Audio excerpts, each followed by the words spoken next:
बिस्मिल्लाहिर्रहमानिर्रहीम। हकीकत-ए-अज़ली है रक़ाबत-ए-अक़वाम, निगाहे पीरे फ़ल्क में न मैं अज़ीज़ न तू। तो ये जो कॉन्सेप्ट है ना कौम का, नेशन, ये कॉन्सेप्ट जो है ये बड़ा ना गौर तलब है। I think it should be revisited at some point. मेरे कहने का मतलब ये है कि ये जो नेशन का कॉन्सेप्ट आजकल चल रहा है, तो नेशंस किस बुनियाद पे वजूद में आती हैं। ज़्यादातर जो है वो लैंड के ऊपर, कि इस जगह पे जो रहने वाले लोग हैं ना वो एक नेशन है। ज़्यादातर जो होता है कि वो लैंड बेस्ड कॉन्सेप्ट है नेशन का, कि ये सारा इलाका जो है ये एक नेशन होती थी और ये अभी भी एक नेशन है। और ये जो कॉन्सेप्ट है ना ये अभी सिर्फ अभी के लिए वैलिड नहीं है, थ्रू आउट द हिस्ट्री यही होता था। लैंड बेस्ड नेशन का कॉन्सेप्ट है, या फिर आप उसको कह लें लैंग्वेजेस का भी है, कि ये सारे जो है ना ये ज़ुबान बोलते हैं तो उनका एक मुल्क है। ठीक है, रेस बेस्ड भी हो सकता है। हाँ, और सबसे इम्पोर्टेंट कि मज़हब बेस्ड, कि जो है ना वो एक इस मज़हब के, एक पर्टिकुलर मज़हब के मानने वाले कहें कि हम सब ने मिल के जो है ना वो, ये अगेन लैंड बेस्ड ही हो जाता है कि हमने इस मुल्क में आके ये छोटी सी जगह हमने इस पे जो है ना रहना है और ये हमारी कौम बन जाएगी। ठीक है, तो ये है हमारा कौम का कॉन्सेप्ट आजकल। एंड एज आई सेड कि ये सिर्फ आजकल नहीं है, ये पहले से ऐसे ही था। शुरू से हिस्ट्री से ऐसे ही चलता आ रहा है। तो ये जो कॉन्सेप्ट है ना इसके अंदर मतलब आई मीन इंसानों को मैनेज करने के लिए है, बट एक तरह से अच्छा इस तरह से होता है कि बहुत ज़्यादा लोग जो है वो मिल के एक तरह का सोच सकते हैं और वो डेवलप कर सकते हैं अपने आप को। इसकी मतलब थोड़ी सी अच्छी बातें हैं, लेकिन जो हिस्ट्री में हमने ऑब्ज़र्व किया है और जो हम आज तक देख रहे हैं वो ये है कि इस नेशन के कॉन्सेप्ट में ना एक चीज़ आती है, इसके अंदर एक कंटेम्प्ट है, एक डिसरिगार्ड है दूसरों के लिए। सो जब आप एक नेशन कहते हैं ना तो इसका मतलब है जो बाकी लोग हैं ना, बाकी इंसान जो है वो दूसरे हैं, वो थोड़े हैं, वो कमतर हैं। तो एज लॉन्ग एज इस नेशन के और उनके जो है ना आपस में उनका उनके ठीक अंडरस्टैंडिंग है तो सब कुछ ठीक है। लेकिन जैसे ही इनके किसी नेशन के जो उनके इंटरेस्ट होते हैं उसके ऊपर कोई थोड़ी सी भी बात आती है, तो वो जो ना इट देन ये नेशन का कॉन्सेप्ट ही ऐसा है कि they can go two extremes, कि वो एक्सट्रीम पे जा सकते हैं। और फिर इसीलिए हम देखते हैं कि जंगें होती हैं और हर तरह की जो आजकल भी चल रहा है और हिस्ट्री में भी हुई था। तो ये होता है। तो कौम के कॉन्सेप्ट में ही ना एक एक चीज़ है, एक उसके अंदर एक कमी है, उसके अंदर एक बुराई है, आप कह लें कि वो ठीक नहीं है। तो मे बी इट्स टाइम के कौम के कॉन्सेप्ट को भी, यानी कि हमें किस बेस पे हम लोगों को इकट्ठा करें, ये कॉन्सेप्ट भी रिविजिट होना चाहिए। लेकिन मसला ये है कि अब मैं यहाँ बैठ के या आप जो सुन रहे हैं या कोई और भी जो होगा, मतलब हम लोग क्या कर सकते हैं? हम तो कुछ भी नहीं कर सकते, क्योंकि ये तो हमारे कंट्रोल में नहीं है। ये तो बड़े गवर्नमेंट्स के लेवल पे और जो लोग बड़े लोग होते हैं पॉलिसियाँ बनाते हैं उनके लेवल पे है कि वो किस तरह से कंट्रीज़ को मैनेज करते हैं। तो ये हमारा उसके अंदर कोई से नहीं है।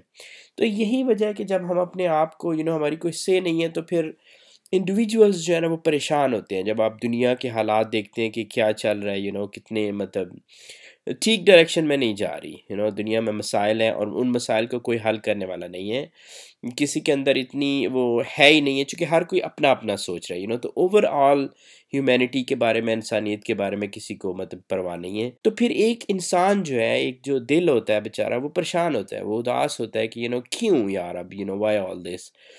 तो अच्छा, फिर उसके लिए जो है ना दूसरा मिसरा पढ़ते हैं, निगाहे पीरे फलक में न मैं अजीज़ न तू। तो फिर इकबाल ये दिलासा दे रहे हैं ऐसे इंसान को जो परेशान होता है कि देखो ये जो है ना, ये जो तुम्हारी थिंकिंग है ना, जिस तरह से तुम सोच रहे हो, ये अर्थली थिंकिंग है।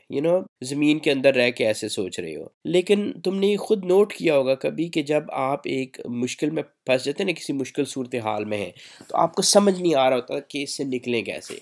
तो फिर आप ऐसे करते हैं कि आप ना वेकेशन लेके ना कहीं दूर चले जाते हैं।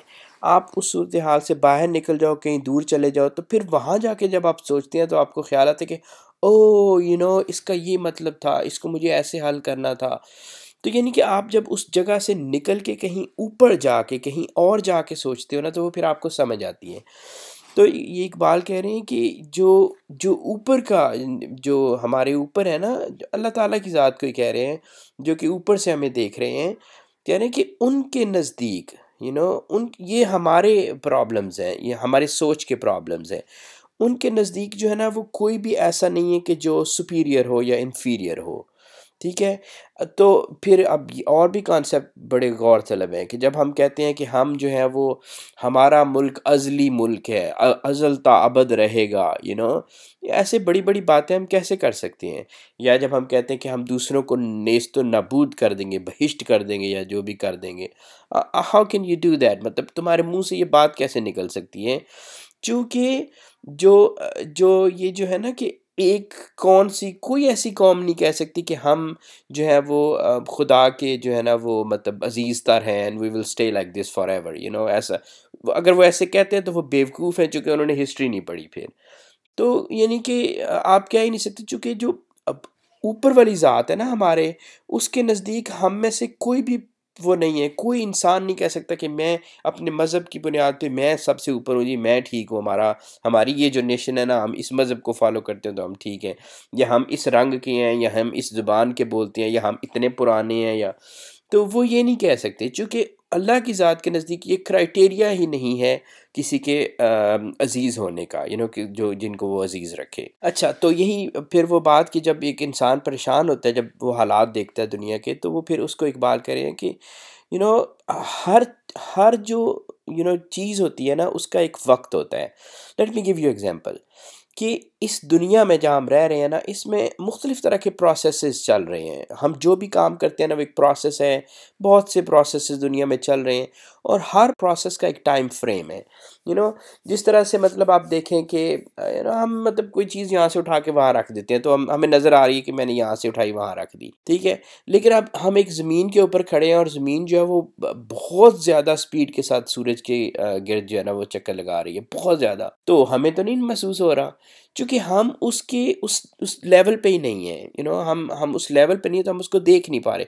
वो प्रोसेस किसी और टाइम स्केल पे चल रहा है। इस तरह से जब हम मतलब हम जब एज करते हैं, हम जब बूढ़े होते हैं, तो आप देखें कि हमारे फेशियल एक्सप्रेशंस पूरा पूरा चेहरा बदल जाता है, बाल बदल जाते हैं, सब कुछ बदल जाता है। लेकिन हमें हर रोज़ तो नहीं नज़र आता। हम हर रोज़ शीशा देखते हैं, आईना देखते हैं, हमें तो कोई नहीं पता चलता। बट ओवर द ईयर्स वो चेंज आ जाती है, लेकिन वो चूँकि इतना स्लो प्रोसेस था कि हमें नज़र नहीं आ रहा था। तो प्रोसेसेस के टाइम होते हैं। तो इकबाल कह रहे हैं कि आपको ना ये परेशान ना हो, ये दुनिया में जो भी चल रहा है ना, तो ये जो कुछ चेंज अब ऊपर का जो अल्लाह ताला ने ये जो कौम का कंसेप्ट भी लोगों के ज़हन में बना हुआ है और ये अभी तक चलता जा रहा है इसी तरह से, तो इसमें नाउम्मीद होने की ज़रूरत नहीं है, क्योंकि ये भी कोई प्रोसेस है अल्लाह की ज़ात का। And it's just it will go at its own pace, अपनी पेस से चलेगा। तो लेकिन एज ए इंडिविजुअल हम फिर क्या कर सकते हैं कि हम एटलीस्ट ये कर सकते हैं कि हम अपनी ज़ात के अंदर जो है ना, उसकी जो अच्छाइयाँ हैं, हर इंसान के अंदर अच्छाइयाँ होती हैं। ये कोई हो ही नहीं सकता कि कोई कोई बुरा तरीन इंसान हो। जो बुरा तरीन भी इंसान होता है ना, उसके अंदर भी कुछ अच्छी बातें होती हैं, अच्छी चीज़ें। जस्ट वो उसको एक्सप्रेस नहीं कर पाता, वो उसको बाहर नहीं लाता, वो ट्रैप्ड हो जाता है अपनी बुराइयों के अंदर। तो हमारी कोशिश होनी चाहिए कि जो हमारे अंदर सबसे अच्छी चीज़ है ना, हम कोशिश करते रहें, फाइट करते रहें कि हम उसको बाहर लेके आएंगे। तो खुद ही मैं डूब ज़माने से ना उम्मीद ना हो कि इसका ज़ख्म है दर पर्दा एहतमाम रफ़ू।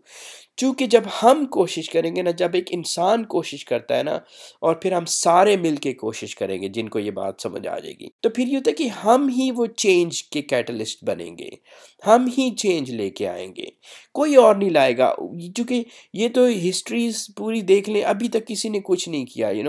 नेशन के जो कॉन्सेप्ट्स हैं वो चेंज नहीं होंगे जब तक हम इंसान जो है वो अपने आप की अच्छाइयाँ बाहर नहीं लाएंगे।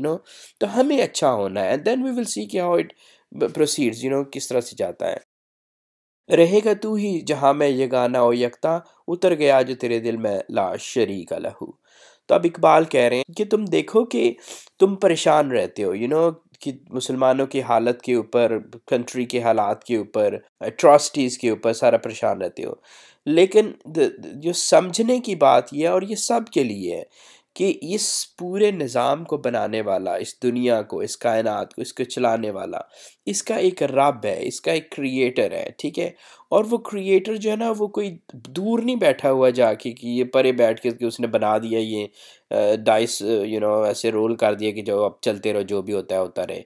नहीं, वो कनेक्टेड है हर एंटिटी के साथ जो इस कायनात में है, लिविंग है, नॉन लिविंग, जिसको हम लिविंग नॉन लिविंग कहते हैं, वो हर एक से हर वक़्त कनेक्टेड है और उसको पता है कि क्या चल रहा है। तो हमारा एज़ ए कॉन्शियस बीइंग हमारा ये काम है कि हम इस फैक्ट को अपनी आँखों से देखें कि ला शरीका लहू, कि तेरे अलावा तो कोई नहीं है, तो एक ही क्रिएटर के अलावा कोई ज़ात नहीं है, जो कि हम उसी डायरेक्शन की तरफ बढ़ चुके हैं। हमारा जो नॉलेज है ना करंट एज का, ये तो ईमान है ना, एक ईमान का पार्ट है और एक नॉलेज है।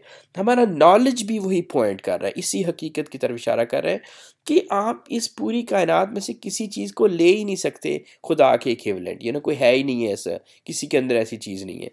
तो यानी कि और ये चीज़ जब एक इंसान के अंदर आ जाती है ना, कि वो जब ये रिकॉग्नाइज़ कर लेता है, ये देख लेता है, टेस्टिफ़ाई करता है कि कोई नहीं है, अल्लाह की ज़ात है सिर्फ़, तो फिर वो मतलब वो यकता हो जाता है, वो यगाना हो जाता है, वो बहुत यूनिक हो जाता है, तो फिर जब वो यूनिक हो जाता है, तो फिर ये सारे कॉन्सेप्ट्स जो है ना, ये बहुत ही मतलब इनके इनके मतलब ही बदल जाते हैं, इनके मतलब भी बदल जाते हैं, और फिर वो नाउम्मीद नहीं होता अपनी सिचुएशन से, जिस सिचुएशन में भी वो रह रहा होता है, बल्कि उसका फिर वो ये होता है कि वो अपना जो उसका इम्पैक्ट है ना, वो दूसरों पे डालने की कोशिश करता है कि हाँ, दूसरे कैसे इम्प्रूव करें उससे। तो ये थी हमारी नज़्म आज की, हकीकत अज़ली है रकाबत अक़वाम, ठीक है? तो इतनी परेशान होने वाली बात नहीं है।